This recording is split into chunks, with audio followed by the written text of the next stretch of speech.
Hello everyone, in this video I'll be showing you a level 20 War Dancer WEAVESTRESS build guide in Baldur's Gate 3. This is a mod that is made by Eclipse, and with this mod it's got a very cool ability to summon in little turrets that you can use to teleport around with. They can also shoot the enemies or heal your team, giving you a lot of advantages in combat because you can fill the role of damage or healer on the fly. Now with the War Dancer you get the Peacock Strut ability, which has your weapon damage plus additional piercing damage and can possibly ensnare the target. And then you also have Thorn Whip as well as the Friends cantrip. And for the class features, you get Second Wind, replenish your movement after using a spell. Very cool ability to move around very quickly. And you get the Ever Evasive, you're very agile. You get +3 to armor class and don't provoke opportunity attacks. So pretty defensive, but balanced all the same. And I'll be showing you a full build guide here to get the most out of this class because there's a lot of fun ways to play this, and being able to set up turrets and teleport between them is really cool.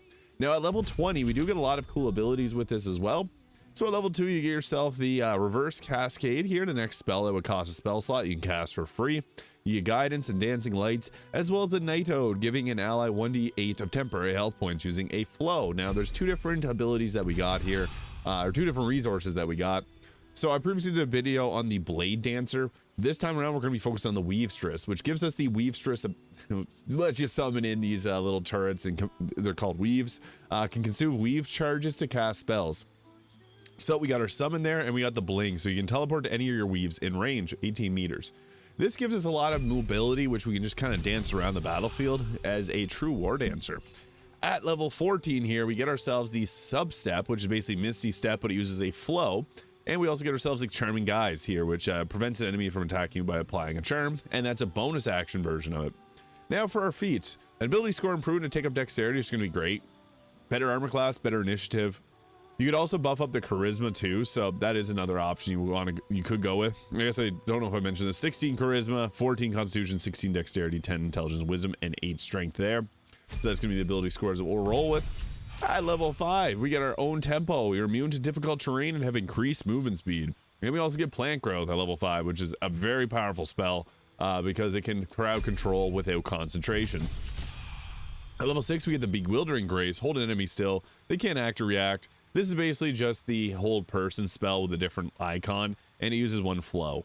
Hold person being a very powerful spell, as you know, because it can make you crit like crazy.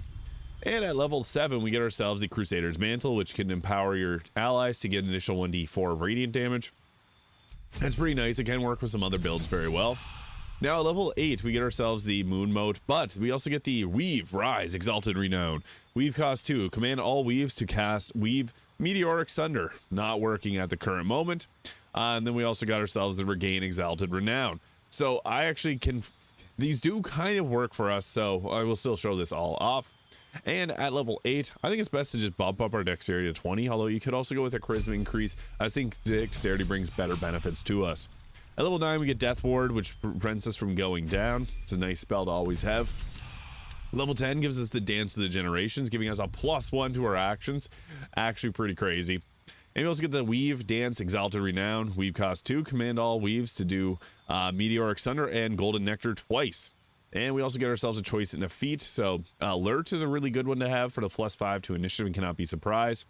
Savage Attacker gives you the ability to reroll your damage die if you want to go with that for more melee attacks. I just think the +5 initiative works well, but you could also go with a dexterity or a charisma improvement too. Level 11 just gives you a free level or a free health. Level 12 is another feat, so we can bump up the charisma here. And charisma is nice to have because it's for your face rolls as well. Level 13's new, doesn't have anything there, but 14 for some subclasses of this does have an effect. And I guess we'll just continually level up here just to get to the max level. And we get another feat here, so we may as well just bump up our charisma to 20 there. So we got that all maxed out. At level 17, there's nothing. 18, there's nothing. And 19, we get ourselves a feat. And yeah, or I guess 20, we get ourselves a feat. And there you go. So we can go with, there's a few options we could go with. So you could go Savage Attacker, reroll your damage die twice. Spell Sniper and take Eldritch Blast if you wanted to. Warcaster can give you advantage in saving throws to hold your concentrations. And even things like the Tough feat can work very well for increasing our health by 40 because we're at level 20. So this can be great for survivability's sake. Now, what this ends up looking like in terms of gear, so you can see all the abilities that we got here and got also the Panther Dance, but Now to maximize our survivability, I went with the, since we only got light armor proficiency, the ballast armor is also really nice because this makes targets vulnerable to piercing damage so that we can go in and do something like the Rhapsody and attack with that. And we also got ourselves the Hood of the Weave for better spell casting, although you can also swap that out for something like the Mask of Soul Perception for better attack rolls. In early game, the Helmet of Arcane Acuity works fantastically here. And we also got the Cloak of Protection, and for early game armor, it's really just best available light armor that you can find. There's nothing that's stand out very good to have. Even clothing can work well, since you can then, you're going to add dexterity modifier to armor class. This gives us at least 28 armor class, which is not bad. I got the Heldesk Gloves for better spell casting and fire damage on our attacks, and Evasive Shoes for better survivability. I also went with the Rhapsody Blade here, which gives us a bonus to our attack rolls and damage every time we slay a full foe. And if we're hiding, we can also inflict bleeding. And I also got Viconia's Walking Fortress there. You can really go with any melee weapon here. There's nothing that's like super stand out because nothing really benefits it too much.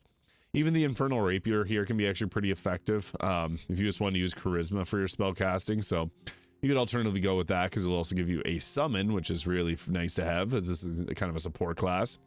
And we also got the Kriller Sweetheart and Ring of Protection, as well as the Amulet of Greater Health and the Hellrider Longbow for that +3 to initiative. So once we get into combat, we want to use our Weave summons and then pop those down and just kind of dance around doing our Peacock Strut and attacking that way. And we also got ourselves that Cambion, which we can pop in as well. So that's pretty useful to have. So we gain a Weave charge by casting that. And yeah, I'll show off what this ends up looking like in actual combat. Now, before we start combat, we can also apply our Night Ode here. So we got 263 health naturally. And then we can apply this to give ourselves even further health. We rolled a 16 there. It's not bad. So we do have to enter combat in order to be able to use our attacks. So I guess we'll just start things off with just a normal weapon attack there to get it started. And yeah, we got our summon. So we can apply down our weaves. So we'll just pop that down right there. And we got counterspelled. Of course we got counterspelled. Not to worry, we got ourselves multiple actions. So that's only can use it once per turn. That's not ideal, of course. So I guess we actually can cast Plant Growth, which is kind of funny because Plant Growth typically you do need a spell slot to be able to cast that, but we got ourselves the free cast there, so we can actually cast it properly. And then we get the Reverse Cascade, so we can then cast another spell for free. So I guess we can go with just the Peacock Strut here, which will we can hit in a large area effect there that actually took that target out. And it would have ensnared them, so that's quite nice. So we got our crowd control. That also took them out. The Ballast Armor works very well on this. For some reason, we are not losing actions. I'm not sure what's going on there, but we'll take it. So we'll go with another Peacock Strut.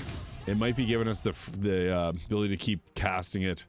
So that's why our actions aren't depleting, but we'll just go with another attack there. Yeah, perfect. And that created fire. Oops. So we now have that set up. I guess with the Peacock Strut, since it counts as like a spell, you get continual casting of it and restores your actions whenever you do that. Don't think that's intentional, but it's happening. So you can see there, you can ensnare targets with that. I'll go ahead and I guess I can't do Plant Growth because there's a big burning area there for my weapon attack. We also got like Thorn Whip to pull people towards us, so we can just use that to displace enemies. For some reason, that also will not burn through our action resources either, so not sure what's going on there. That's not supposed to happen, but I want to show off the turret, so I'll just go ahead and end our turn there. And yeah, that took out that target perfectly. So yeah, we'll just I'll show off the turrets here. So now I can summon in our Weave again, so I'll pop this down, and I got counterspelled once again. I may as well just take out that target over there, because that is just not allowing us to show off this build properly. So they get the Executioner critical hit. I should have probably done that first. I will just attack this target here to keep them in place, and then I'll move away, and we'll just end our turn so that I can hopefully cast that again next turn, because yeah, I want to be able to show that off. So all right, there's no way that we'll possibly get counterspelled again, so we'll finally drop down our Weave. Finally, there it is. So we got our Weave. It does take its own initiative here, so you can only do that, but you can continually cast them each turn. And I guess we'll go with applying our Crusader Mantle there, and I'll just attack some of these targets so that we have a greater chance of this not going down, because it has 38 health, so that does have a bit of ill effects. So we took out that target, and then I'll just go with a bow attack on this one. Hopefully can stop them. We'll just apply Fairy Fire to everybody, and hope that it doesn't take out our turrets. So yeah, I guess it let me, it skipped the Weave's turn. It kept getting attacked, but you can see you can continually call them in, and then for some reason we're not able to use them at the current moment. But yeah, we can also go with our Night Ode here to give it some temporary health so it stays alive longer, which is pretty nice. So that does use our flow resources here, which we do have on a short rest. So this is nice just for keeping everyone alive. You want to be casting this as much as possible just for survivability. And then we also got the ability to charm targets and even hold them still. So we do have, I guess, concentration on Crusader's Mantle, but I'll just cast this on this target here, hold person, keep them from attacking our weaves because they keep going after them. There we go. So finally I can show off what the weaves look like. So they got their weave slash, so this can attack a target if it's close, but they can also move around there. We also got ourselves the weave golden nectar, which will give us a heal, and it'll heal all enemies in, or all allies in the area. So these are immobile, but you can also destroy the weave, which will make it do an explosion. And you got yourself the meteoric thunder, which will release a shockwave, which will do an attack to all nearby targets. And you got the weave implode. This weave will implode and self-destruct. Oh, there's the self-destruct one. So the golden nectar is pretty nice because if you got someone that's close by, you can go ahead and heal them. You can also heal yourself with that. So it's got its own attacks that are pretty decent, and more will be in the works as well. So you can continually call these around. What's nice about these is once you got the weaves up, you can then use your weave blink to then teleport to one of these. So if you wanted to move around, you got that. You also got Misty Step. So that's actually kind of interesting because you got a lot of different mobility tools here, which are actually very strong. So you can set these weaves up in an advantageous position so you can teleport there, have it heal you, and then maybe make it so that it draws an enemy there, and then you can Misty Step away and have it explode. So there's a few different cool things you can do with them. So again, here we go with it, and now we got someone that's in range of our heals, so that is keeping our Cambion alive right now. Pretty nice, and it can also punch if someone gets close enough to it. So this one doesn't have any other actions there. You can dismiss it, or you can restore the weave charge and sacrifice it. So if you want to get more weaves, you can go ahead with that. But really the big focus of this build is using your Peacock Strut to be able to ensnare targets in place. And once they're ensnared, then you can have your great mobility to move away and continually get heals from your different turrets or the weaves there. So you got a lot of fun options, which makes this a very unique class mod. I haven't seen anything like this one before. That took him out. That's interesting. Thorn Whip typically does not hit that hard, but yeah, I guess that took them all out.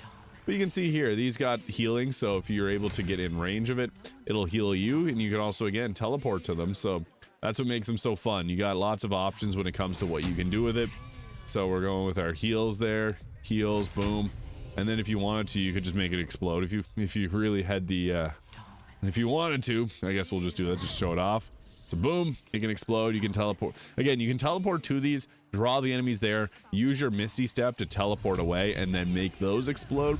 So there's some fun little strategies you can do with them. I think this is a cool class mod, and it's a nice buffer because you can keep your team alive, you can remove any harmful effects. You got Long Strider, you got Friends, you got Guidance. You're the ultimate support class in Baldur's Gate 3. So let me know what your favorite thing is about this build. This mod was again made by Eclipse here. The War Dancer is available in the in-game mod manager. And hit the subscribe button below if you haven't already. Thank you so much for watching, and I'll see you all in the next video.